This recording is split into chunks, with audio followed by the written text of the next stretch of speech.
Let's begin, please. Good morning, Mike. Good morning. You've had no positive tests since camp has begun. Did you assume or envision going into camp that you would just have to deal with some positive tests along the way, or did you really know what to expect? This is such an unknown world now.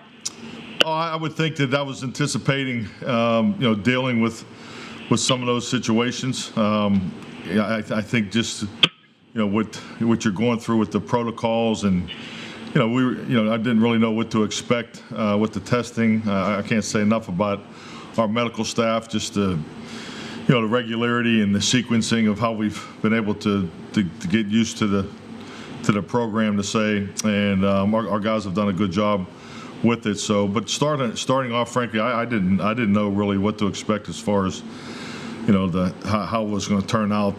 But so far, I mean, our guys have done a great job, and it's a huge part of the commitment this year. How big is having the guys at the Omni kind of helpful in that end? I'm sorry, can you repeat the first? How big is having some of the players at the Omni? Oh, definitely. I think just, what the organization has done for us with the Omni being available, just obviously connected right here to the Star, it's given us the opportunity to create, as close to a bubble type atmosphere that you can possibly get under the criteria of what we can and cannot do as a football operation. Have you discussed how you can extend, at least in some ways, what you're doing here into the regular season, or is it just naturally going to change once regular season gets here as far as the controls or protections you can put in place? Well, I think that's an excellent point. I think really the goal is to create not only an education, but a process of how you deal with the COVID challenge. There's the opportunity to test. We have the tracking that we all wear each and every day. The check-in process. So I think just the fact that we have a standard operating procedure gives us a great chance to combat this tough challenge. Mike, do you have an opinion on whether the NFL should have a blanket policy about fans or no fans for all clubs, or let clubs decide? Frankly, I think, that it's such a state-by-state situation. I understand, the politics and the way things operate, so I really don't even get caught up in it. I mean, I think the obvious is you want your fans. Your fans are such a huge part of this game and the atmosphere that they create. But, I mean, we're dealing with a bigger situation right now, obviously, with the pandemic. So, yeah, I really don't have an opinion on it because I think, frankly, it's a little bit of a moving target as far as what actually is going to happen. So, yes, I really don't have an opinion. Mike, what Cheeto losing health? We saw doctors tending to him yesterday, trainers tending to him. How is that knee, ankle, whatever it is?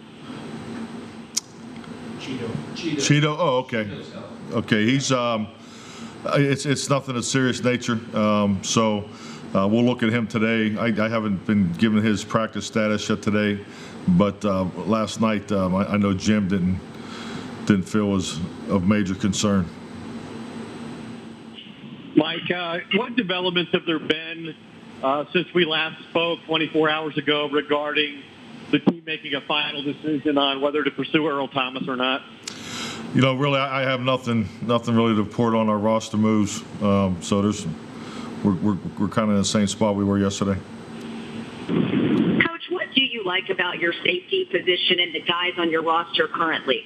Well, what I like is the flexibility that our guys give us. I think a big part of this game is the ability to try to match up your players against your opponents. So we have a number of guys that give us a lot of flexibility back there. So I really like with Xavier and Ha and now we're working the young guy and Worley and so it's flexibility. Obviously Cheeto going back there some.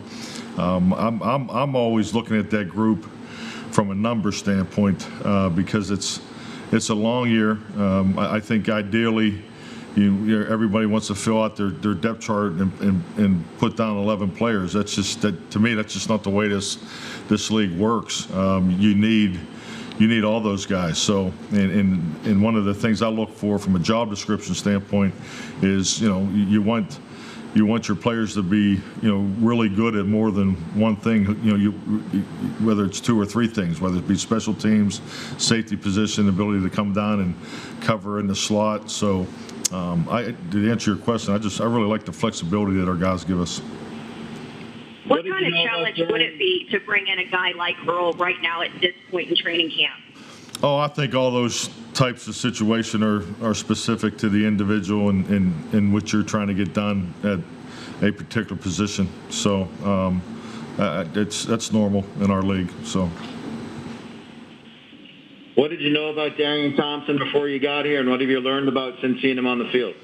Well, I'll say this: he's definitely has lived up to his reputation. I mean, just the work ethic, his workload capacity has been awesome. His ability to obviously play the back end, but he's on every special teams. So he's having a great camp. Been very impressed.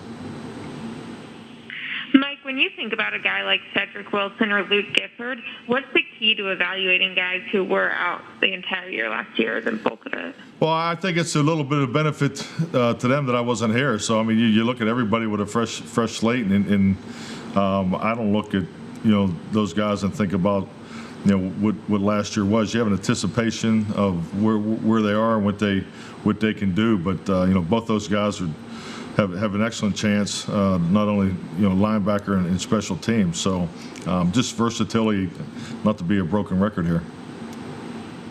And I know we talked to you some yesterday about the Sunday scrimmage, but what is it you want to see Sunday that you won't have done yet in camp already?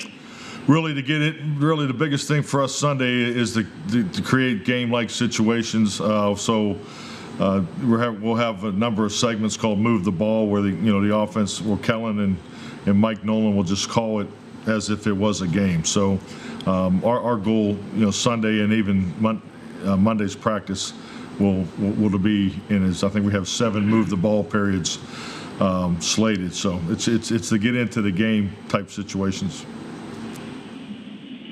Mike, there seem to be persistent questions about how much Zeke is going to touch the ball. We know you won a Super Bowl with Aaron. You're a quarterback guy. Is there a misconception about you and running backs, and if so, does it bother you? Not really. I wasn't aware that I had a reputation with running backs or misconception, but I've been very, very fortunate, blessed to be around a lot of great running backs throughout my career, going back to Marcus Allen, in the early '90s there with the Chiefs, and I had Deuce McAllister and Ricky Williams, Frank Gore out there in San Francisco, and when we had a stable of backs in my time up in Green Bay. So at the end of the day, the running back position is very important to your offense because you still need to run the football to be successful as a football team in today's NFL. But when you have a player like Zeke, I think the focus will be clearly on touches. Zeke needs to touch the football, and he will in this offense, and that he's definitely a primary focus. This is hardly an official total, but I had him for 18 carries in the 8 practices so far. Is that kind of the way you'd want to work it here with him, to maybe limit it early, so because you're going to get him that work in the regular season? Well, I think what you're seeing in our practice structure is we're what I call it's called installation football. I mean, there's even not only when I get caught up on who's touching the ball or where it's going, it's more about getting scheme, regulation, and coordination, and making sure that everybody's on the same page of what we're trying to get done on each and every concept. So, yeah, the touches don't really correspond to the thought process of how we're going to actually play the game. Mike, a lot of times in the running game takes a little bit longer to get going in a season because players just don't get as much in camp and there's not that edge. is that even more of a concern this year with no preseason games to kind of ramp up and to get ready to go for that physical edge for the opener? Well, I think stating the obvious, I think the league is you're going to see the effects of no preseason game. I think you have to anticipate that, and frankly, it's part of your preparation. But training camp's still training camp. When you look at running the football, and you can even see the progression of how we do drills and team. We go through. We have run blocking stations where you're working a lot of 2-on or 3-on-3 and 4-on-4. Concept blocking. Then you go to a half line, and then you get into more of a team run and play action period. So you do those things in progression because that's all coming off of your individual drills where you're working all the combination blocks. And really this year is really similar to any year that I've been a head coach, because as you watch the linemen in particular, their pad levels starts out high. Their fits on their blocks are not as tight. The timing of how the combination block occurs and going on the second level is inconsistent. But as you go through camp, those things start to tighten up, and you get the proper fits. And it's no different on the other side of the ball as far as how the linemen are reading and fitting the gaps, and the linebackers are playing off of that. So I would say, just from my experience, this is very, very normal, very similar to prior years. But I think we've stated the obvious. Not having preseason games will potentially it may show up a little bit there in the early games. Mike, how mindful do you have to be? You're talking about trying to evaluate your linemen. How do you change their techniques and stuff like that? I mean, these guys have obviously had a lot of success running the football. Do you have to be mindful of how much you really change their techniques doing these things? Yeah, definitely. I think really those decisions are really made in the off season when you come together as a staff, and when we came together in January and start building the playbook, those decisions those are the types of decisions you're making throughout that process. So as far as what schemes you're going to run, the footwork you're going to teach, really building off of what was established here in the past. So all those things are taken into account. You don't have Lyle, you don't have Flo. Byron. How are your younger tackles looking to you the last week or so? Well, I mean, they're doing it. They're doing a heck of a job. I mean, the first thing is, they're getting a lot of reps, and they're getting a lot of opportunities against some really top tier rushers. As far for the guys from our defensive line. So that experience in itself is so valuable, and they'll be better from that. But I think it really goes in line with the question I just answered. I mean, we're progressing. I mean, there's been some bad moments, where a guy gets beat on a one-on-one, and but those things are, those situations are normal in training camp, because you don't just always line up your ones versus your ones. You start integrating your younger players into those reps against the one defense, and that's all part of the growth pattern that you need to establish for these young guys to develop. Mike, we've spoken with you a lot about what you like about Kellen Moore. What do you like about Doug Nussmeier, and what do you look for in a quarterback's coach? Doug he's a football coach through and through. He's a man of high character, but his work ethic, his approach, he's very consistent. And I think the quarterback coach is so important in our operation, because he does the majority of the heavy lifting. So you see him running the drills, and so it's all those things have been charted out, and he does a great job organizing that, teaching it, and so I think Doug is an outstanding coach. I've been very impressed with him. When you talk about things, how competitive does that target game come between the quarterbacks and the pre-practice part of it there? How competitive? I'm sorry. Yeah, how much do the guys really want to win? And Zach wants to beat those guys and throwing at the red, yellow, and blue targets there. Well, it's definitely really competitive, and it's fun, and that's a part of it too. Is these guys have taken on to these drills just like you'd hope. Doug's a big part of that. But anytime you're keeping score, out there, it's going to be competitive. That's just the nature of the beast. But yeah, it's the guys are having fun with it.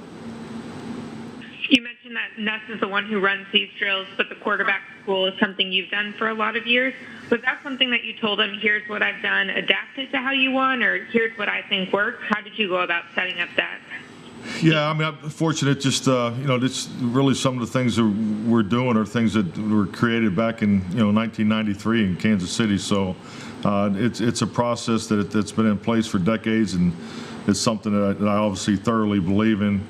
But yeah, we have Doug's had a chance to go through all the drills, and he's doing a great job mixing them up and teaching, and so it's a pretty regimented process, and he, like I said, I'm really happy with the way it's going, and all of our quarterbacks have really taken to it. Thanks, Mike. Thank you. All right, thank you. Thank you. Hey, Mike.